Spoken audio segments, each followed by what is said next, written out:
Halo semuanya, perkenalkan, saya Roni Desyanthuri dari Universitas Dharma Agung Medan. Video ini saya buat guna memenuhi mata kuliah Desain dan Teknologi Pembelajaran. Nah, di sini kita akan membahas tentang belajar dan pembelajaran di abad ke-21. Sebagai ciri khas era globalisasi, ilmu pengetahuan dan teknologi yang berkembang sangat cepat dan makin canggih.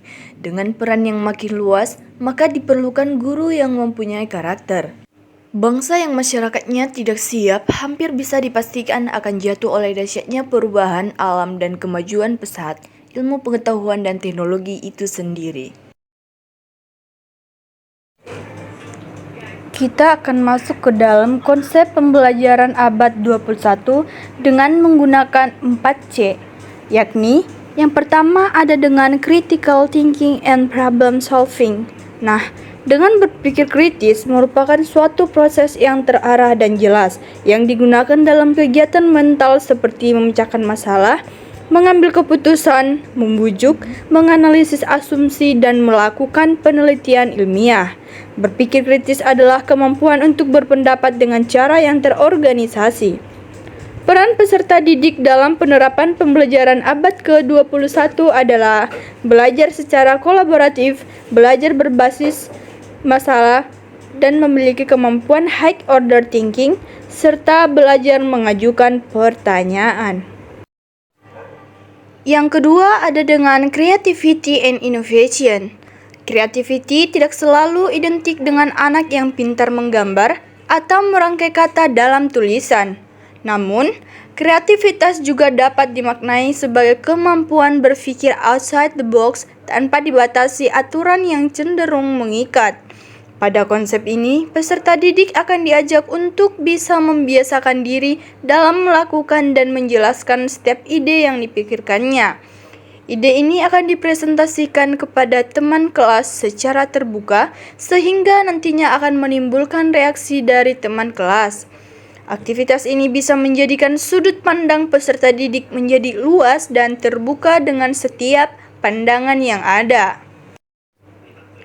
Yang ketiga ada dengan collaboration.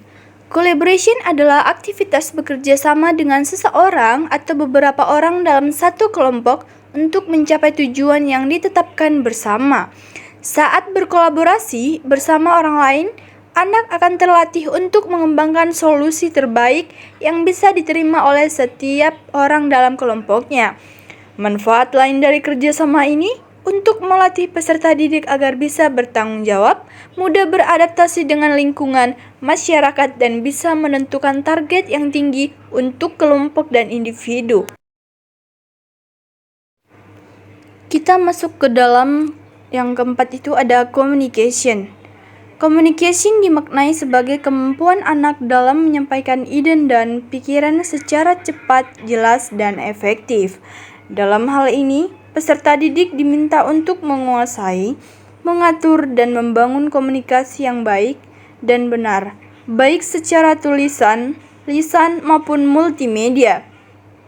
Peserta didik diberi waktu untuk mengelola hal tersebut dan menggunakan kemampuan komunikasi untuk berhubungan seperti menyampaikan gagasan, berdiskusi, hingga memecahkan masalah yang ada.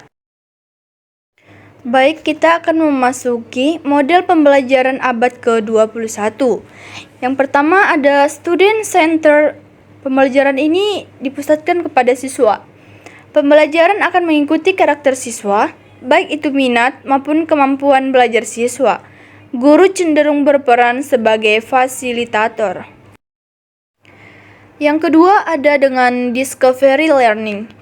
Discovery learning adalah suatu metode pembelajaran yang mendorong siswa untuk bisa menemukan pengetahuan secara mandiri.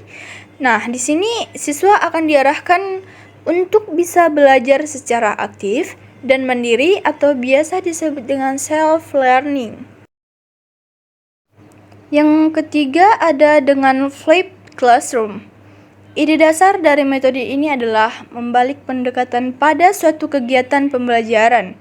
Siswa akan diberikan suatu akses terhadap materi pembelajaran. Yang keempat ada dengan project based learning. Nah, siswa di sini bisa leluasa melakukan eksplorasi hingga akhirnya bisa menemukan suatu hasil pembelajaran. Metode ini bisa mendorong siswa untuk lebih kreatif lagi. Yang kelima ada dengan blend learning. Dengan mengkolaborasikan metode pembelajaran online dan tatap muka. Nah, dengan metode ini bisa mengatasi keterbatasan jarak dalam pembelajaran. Dengan mengolaborasikan dua metode pembelajaran, pencapaian pembelajaran akan bisa dioptimalkan.